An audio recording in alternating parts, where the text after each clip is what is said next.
ஏற்காடு சட்டமன்ற தொகுதியிலிருந்து பேசுறேன். இப்ப எங்க தொகுதியில ஆரம்பத்துல வந்து நாங்க உறுப்பினர் சேர்க்கை போடும்போது அப்பவே நாங்க மரக்கன்றுகள் கொடுத்து உறுப்பினர் சேர்க்கை போட்டோம். அதுக்கப்புறம் வந்து சில இடங்கள்ல வந்து தூக்கி போறது வசதி குறைவா இருந்ததுனால அந்த விதைகள் எடுத்துட்டு போய் கொடுத்தோம்.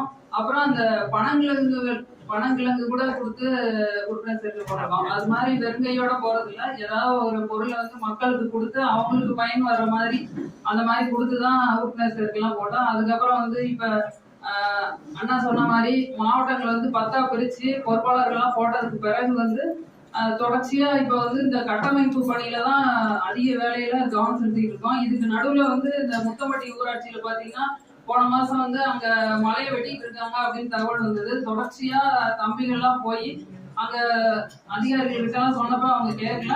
அப்புறம் மாவட்ட ஆட்சியர்கிட்ட கொண்டு போய் மனு கொடுத்துட்டு 1 மணி நேரத்திலேயே வந்து அதை நிறுத்தி ஆக்கிரமிப்பெல்லாம் உடனே அகற்றிட்டாங்க.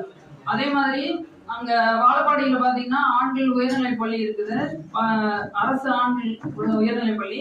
அதுல வந்து எப்படி அரசாங்கம் வந்து எவ்வளவு கேவலமான திட்டங்களா போடுறாங்கன்னு பாருங்க. அங்க வந்து கால்பந்து மைதானம் இருக்குது. கால்பந்து மைதானம் இருக்கிற அளவுக்கு இடமே வந்து அரசு பள்ளிகள்ல இப்ப குறைஞ்சிட்டு வருது. அந்த மைதானத்துக்கு நடுவுல போய் அறிவுசார் மையம் நாங்க கட்ட போறோம் அப்படின்னு சொல்லி கட்டணம் ஆரம்பிச்சிட்டாங்க.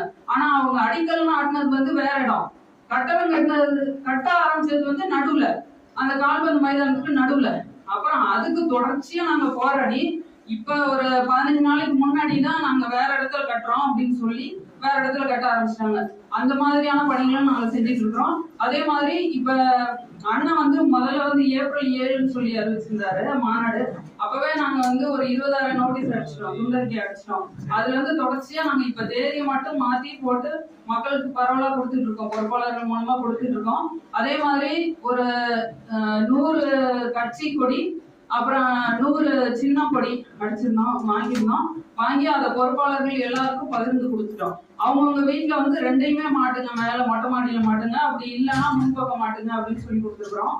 அதே மாதிரி போடுறதுக்கான அந்த டிஷர்ட்ல இருந்து எல்லா பொருட்களும் ஓரளவு சேர்த்து வச்சிருக்கிறோம்.